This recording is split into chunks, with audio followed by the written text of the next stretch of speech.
Bonjour tout le monde. Déclaration d'Ali El Hadj, 42 ans, journaliste, à Paris entre le 2 et le 12 décembre 1958.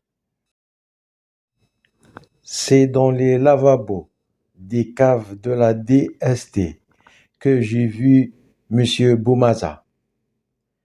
Il marchait et parlait avec beaucoup de difficulté. Son visage était ravagé par la douleur. Il se tenait courbé, presque cassé en deux, les mains sur le ventre. Qu'avez-vous? Lui ai-je demandé. J'ai subi des tortures abominables, m'a-t-il répondu. On m'a fait boire de l'urine. Sa voix était étranglée, et je n'ai pu en savoir davantage, un gardien étant venu nous interrompre. Durant la nuit, j'ai pu entendre les gémissements de M. Boumaza, enfermé dans une cellule proche de la mienne. Quand jeune étudiant Mustapha Francis, que je connaissais, c'était aussi dans les caves de la DST que je l'ai aperçu. Au cours d'une conversation à distance et en langue arabe, de cellule à cellule, il m'avait appris que les policiers s'étaient livrés à des violences sur sa personne, ajoutant « Ils me promettent pour ce soir une séance encore plus mouvementée ».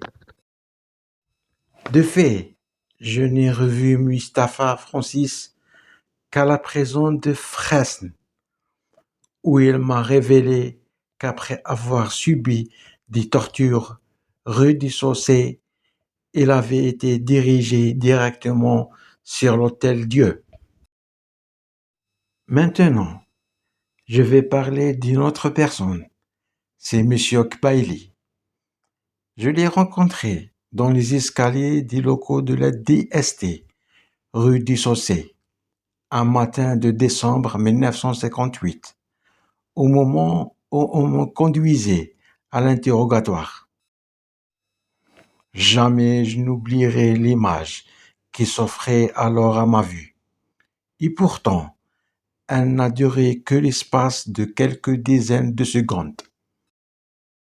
Mais il est des souvenirs qui restent gravés dans la mémoire et qu'il est possible de restituer à tout instant.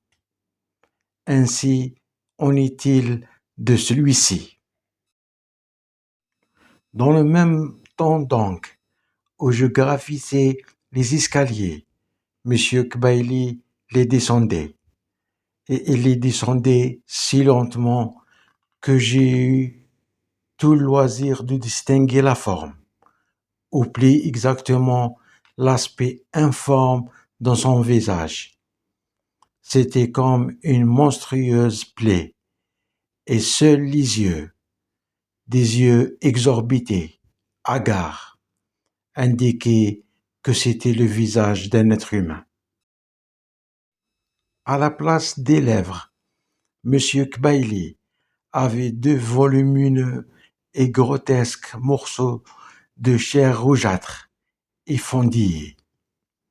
À la place du nez, une caricature d'horribles appendices, énormes, boursouflés par endroits, écrasés en d'autres.